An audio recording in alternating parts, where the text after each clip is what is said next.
السلام عليكم ورحمة الله تعالى وبركاته. الحمد لله رب العالمين، الصلاة والسلام على أشرف المرسلين وعلى آله وصحبه أجمعين. أما بعد. Respected creators and my dear adult friends, today I'm here to stand in front of you because I want to going to discuss with you about the topic. So, can you guess on it?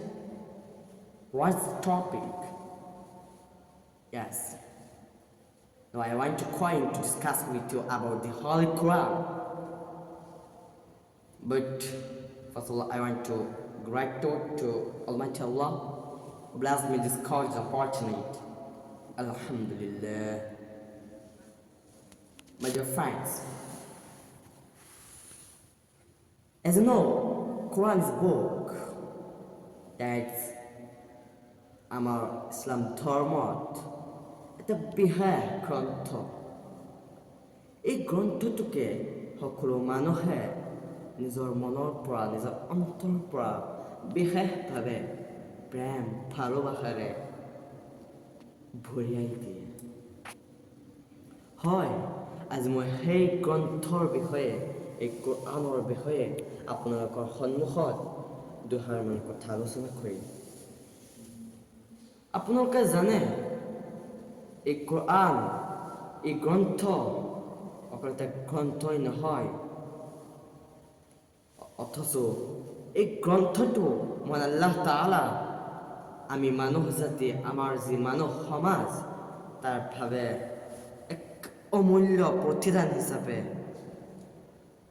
আমাক প্ৰতিদান কৰিছে।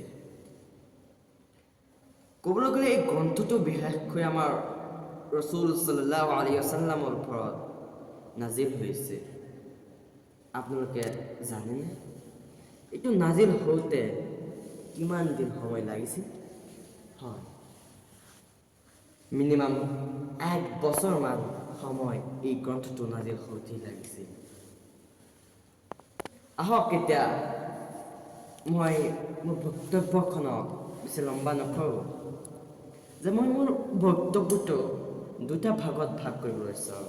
প্ৰথম, যে এই কোৰআনৰ মতে আমি মানুহ সমাজ কেনেকৈ সফল হ'ব পাৰিম, how to be successful in our life regarding to the Quran. Yes.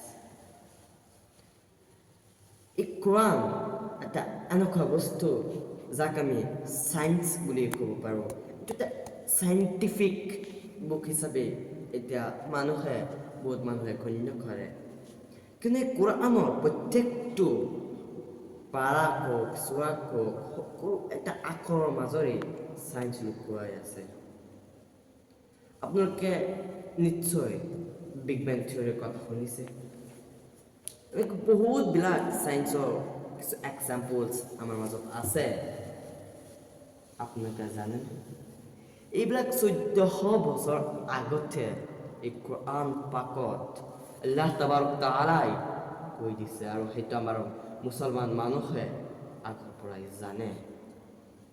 আৰু সেই চায়েন্সবিলাকে আজিৰ এই যুগত প্ৰমাণ হৈ আছে। এতিয়া মূল কথাটো এইটো হ'ল যে বহুত চায়েন্স আছে, কোনত আছে এতিয়াও, কিন্তু সেইটো প্ৰমাণ হোৱা নাই। যদি বেছিভাগ চায়েন্সৰ কথাবিলাক প্ৰমাণ হৈ গৈছে, কিন্তু এতিয়াও বহুত বাকী আছে।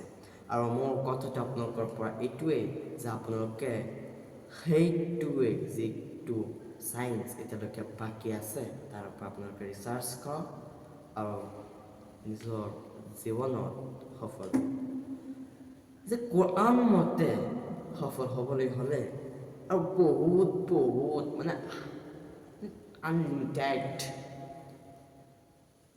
পথ ৰাস্তা খোলা আছে। তাৰ পৰা সময়ৰ চিন্তা কৰি মই এটা শেষ কৰোঁ। আৰু কেতিয়া মই দ্বিতীয় ভাগলৈ যাওঁ। মই কৈছিলোঁ যে মোৰ দ্বিতীয় ভাগটো হ'ল ইম্পৰ্টেঞ্চ অফ কোৰআন, অৰ্থাৎ কোৰআনৰ যিবোৰ বস্তু জৰুৰী দৰকাৰী, হয়, কোৰআনৰ বাবে দৰকাৰী কিনো বস্তু লাগে আমাৰ মানুহৰ পৰা। আমি কিনো কৰিব পাৰিম? হয়, আমাৰ কৰিব লগা বহুত আছে। যেনেকুৱা দেখক, আমি যদি কোৰআনৰ এটা অক্ষৰ পঢ়ি তেনেহ'লেও আমাৰ বাবে আল্লাহ তাআলাই 10টাকৈ নেকি দিয়ে, 10টাকৈ সৱাব দিয়ে। এইটো কিমান ডাঙৰ কথা। সেইবাবে কোৰআনক আমাৰ সকলো সময়তে পঢ়িব লাগে, সব অৰ্জন কৰিব লাগে, আহৰণ কৰিব লাগে, আৰু তাৰ প্ৰতি নিজৰ মনৰ পৰা এক শক্তিশালী প্ৰেম ভালোবাসা যোগাব লাগে, আৰু তাৰ প্ৰতি সেই প্ৰেমটো অতি দৰকাৰ। এতিয়া হৈ গ'ল দুটা বস্তু। নম্বৰ 1, তাৰ বিষয়ে পঢ়িব লাগে, জানিব লাগে, আৰু নম্বৰ 2 কৈছোঁ যে প্ৰেম আৰু ভালোবাসা তাৰ বিষয়ে মানে লাগেই, এইটো বহুত জৰুৰী, দৰকাৰ। আৰু 3 নম্বৰ কথাটো হ'ল যে খোৱানক বেয়াকৈ সন্মান কৰিব লাগে। এইটো অতিকৈ বহুত বেছি দৰকাৰ। কিয়নো আপুনি জানে, মই যে কৈছোঁ, যিবিলাক কথা কৈছোঁ, সেই সকলোবিলাক কথা ইয়াৰ মাজতেই লুকুৱাই আছে। যদি আপুনি কোৰআনক সন্মান নকৰে, তেনেহ'লে আপুনি কেনেকৈ ইয়াক ভালোবাসিব? কেনেকৈ ইয়াক আপুনি পচন্দ কৰিব? ইয়াৰ প্ৰতি আপোনাৰ প্ৰেম কেনেকৈ থাকিব? এইটো আপুনি যদি আপোনাৰ সেই সন্মানৰ প্ৰেম ভালোবাসা নাথাকে, আপুনি এতিয়া কেনেকৈ পঢ়িব? আপোনাৰ মন যাবনে? হয়, কেতিয়াও নহয়। তেনেকৈ মই যিবিলাক কথা কৈছোঁ, যে ইয়াৰ মাজত এইবিলাক যদি এটাও নহয়, তেনেহ'লে আপুনি নিজৰ জীৱনত কেনেকৈ ছাকচেছ হ'ব? কোৱাৰ মতে এটাও নহয়। তেনেহ'লে সেইবাবে হ'লেও কোৰআনৰ যিবোৰ কথা মই কৈছোঁ, সকলোবিলাক কথা আপুনি তাৰ মতে আমল কৰাৰ চেষ্টা কৰক। মই মোৰ বক্তব্যখনক বেছি লম্বা নকৰোঁ, সেইবাবে অলপ সময়তে মই মোৰ বক্তব্যখনক শেষ কৰিব খোজোঁ। সময়ো অলপ কম আছে, যিয়েই নহওক। যে শেষত মই এইটো আশা ৰাখোঁ যে আপোনালোকে মই কোৱা মতে সকলোবিলাক কথাৰ ওপৰত আপোনালোকে কাম কৰিব, সেইমতে আপোনাৰ জীৱনত চলিব, আৰু আপুনি ছাকচেছ হ'ব পাৰিব। এইটো আশা ৰাখি মই মোৰ বক্তব্যখনত ইয়াতে সমাপ্ত কৰিব খোজোঁ। وآخر دعوانا الحمد لله رب العالمين. السلام عليكم ورحمة الله تعالى وبركاته.